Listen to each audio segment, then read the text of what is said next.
எங்க பாட்டி என்ன பண்ணுவாங்கன்னு கேட்டீங்கன்னா, நான் திருநெல்வேலியில படிச்சுக்கிட்டு இருக்கும்போது கிட்டத்தட்ட ஒரு 40 ஆடு பாட்டி வளர்த்துக்கிட்டு இருந்தாங்க. அப்புறம் கோழிலாம் இருந்துச்சு, நாட்டுக்கோழி. எங்க பாட்டி 4:30 மணிக்கு விடியற்காலம் எழும்பி இந்த சாம்பல் அதை வச்சு என்ன பண்ணுவாங்கன்னா, பல்லு விளக்கிட்டு அதுக்கப்புறமா காலை கடனெல்லாம் முடிச்சுட்டு இந்த கட்டன் சாயா, கடுங்காப்பி, கருப்பட்டி காப்பி அதையும் எதுல அந்த மண் அடுப்புல விறகடுப்புல சூடு பண்ணி குடிச்சிட்டு நேராக எங்கே போவாங்கன்னா, ஆட்டுப்பறைக்கு போவாங்க 5 மணிக்கு. போய் போய் அப்படிம்பாங்க. போய் போய் அப்படின்றோன்னா அந்த ஆடுகள்லாம் என்ன பண்ணோம்னா ஓடி வரும். அப்படியே எங்கள் பாட்டியை சுற்றி என்ன ஆகும், நின்றோம். எங்கள் பாட்டி குத்த வச்சு உட்காந்து ஒவ்வொரு ஆடுகிட்டையாக பழக்க விடுவாங்க, பேசுவாங்க.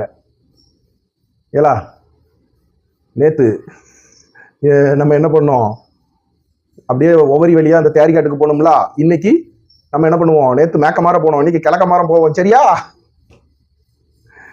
இன்னைக்கு நான் உனக்கு என்ன பண்றேன், கொல்லாம்பழம் பறிச்சு கொடுக்கேன், சரியா? எல்லாருக்கும் நான் வெட்டி போடுறேன், நீங்க எல்லாம் சாப்பிடுங்க, சரியா?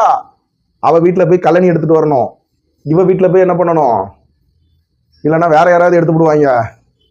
அதுக்குள்ள இருக்கிற வாழைப்பழ தொலி எல்லாமே போட்டு அதெல்லாம் உங்களுக்கு தரேன், சரியா?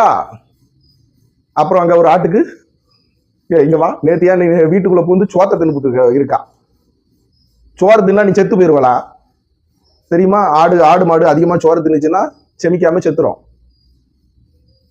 அப்படின்னு அங்க பாட்டி என்ன பண்ணுவாங்க, அந்த ஆட்டுக்கு அட்வைஸ் கொடுத்து, அப்புறம் இந்த சைடு ஒரு 2 கிடாவை பார்த்து, ஏலா இலை நேத்து அங்க கங்காணியார் தோட்டத்தை தாண்டி என்ன பண்ணிட்டியா, அந்த ஆளை ஆனைக்குடி அவன் விலை வகுப்புல போயிட்டியா, முருங்கா மரத்துக்குள்ள என்ன பண்ணிட்டியா, கத்தால அந்த இது கள்ளி செடியெல்லாம் பிச்சுக்கிட்டு போயிருக்கியா, வேலியெல்லாம் உடைச்சி அவன் என்ன பண்ணிட்டான், அவங்கள பவுண்டுல போய் அடைச்சிட்டான்.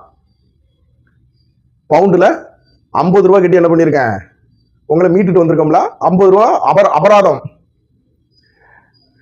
உங்களால 50 ரூபா திண்டம் வீணா போச்சு அப்படின்னு அந்த 2 கிடாவுக்கு என்ன 2 குத்துகளும். இதுதான் மெய்ப்பன், நல் மெய்ப்பன். ஆடுகளுக்காக தன் ஜீவனை கொடுப்பவன் மட்டும் கிடையாது, ஆடுகளை விசாரிக்க வேண்டும். ஆடுகளை என்டர்டைன்மெண்ட் குஷிப்படுத்துறவங்க மெய்ப்பன் கிடையாது. அதுக்கு நிறைய பேர் இருக்காங்க, சினிமாக்காரங்க இருக்காங்க, பப்பு ஷோ இருக்கு, கோமாளிகள், சர்க்கஸ், சபை போதகர்கள். அப்படின்னா அங்க இருக்கிற விசுவாசிகள் கூட்டங்களுக்கு தலைவர்.